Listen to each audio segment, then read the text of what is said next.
Hi, we continue now with the Good News video course on the joy of love with Chapter 8. Chapter 8 is called Accompanying, Discerning, and Integrating Weakness. But another way of naming this chapter could be Pastoral Care and Evangelization out of love for those who have imperfect marriages. Pope Francis in this chapter, in paragraph 292, says that Christian marriage, as a reflection of the union between Christ and His church, is fully realized in the union between a man and a woman who give themselves to each other in a free, faithful, and exclusive love, who belong to each other until death, and are open to the transmission of life, and are consecrated by the sacrament, which grants them the grace to become a domestic church and a leaven of new life for society. But that's the ideal. And many people don't live out that ideal either by lack of opportunity, lack of awareness, lack of good faith formation, lack of good conscience formation. And that's what this chapter is about. Let me go back to the first paragraph of this chapter, 291, because Pope Francis says that the Church realizes that any breach of the marriage bond is against the will of God. But, and this is the important thing about this chapter, she is also conscious of the frailty of many of her children. Illumined by the gaze of Jesus Christ, she, the Church, turns with love to those who participate in her life in an incomplete manner, recognizing, and this is important, recognizing that the grace of God works also in their lives by giving them the courage to do good, to care for one another in love, and to be of service to the community in which they live and work. And although the Church constantly holds up the call to perfection and asks for a fuller response to God, and by the way, who's the Church? We all are.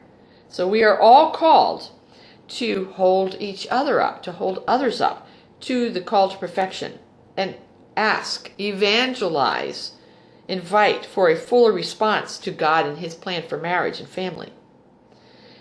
But Pope Francis is saying here that although we have this call, the Church must accompany with attention and care the weakest of her children, who show signs of a wounded and troubled love, by restoring in them hope and confidence, like the beacon of a lighthouse in a port. We restore hope, not by telling people that they are sinners because they are living in maybe a civil marriage, maybe they're divorced and remarried outside the church, maybe they're cohabitating. Our message is not, you are a sinner. Our message is, we care about you. You're doing some good. There is good in the love relationship that you have. Let's embrace that. Let's acknowledge that, but let's also grow beyond that into the fuller love, the fuller life, the fuller family and marital life that God has in mind. Continuing back on paragraph 292, I want to finish what the Pope said there after describing what the ideal marriage is like. Some forms of union radically contradict this ideal, while others realize it in at least a partial or analogous way. The Synod Fathers stated that the Church does not disregard the constructive elements in those situations which do not yet or no longer correspond to her teaching on marriage. And what is our calling as people who are aware of the true meaning of marriage, God's true plans for marriage and family life? But what is our call when we are face to face with our own imperfect way of responding to the call to have a good, holy marriage and good, holy family? Or when we are talking to someone else who is not following the teachings of the church, or not at least living out the teachings of the church. Pope Francis says near the end of paragraph 293, entering into pastoral dialogue with these persons is needed to distinguish elements in their lives that can lead to a fuller openness to the gospel of marriage in its fullness.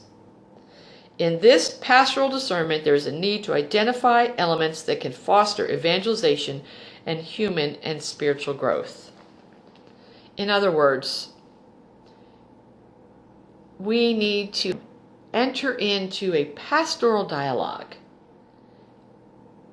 that invites people to grow in faith and to grow in their understanding of why the church teaches what it does about marriage and family life, why it is based on the gospel. What does the gospel say about it?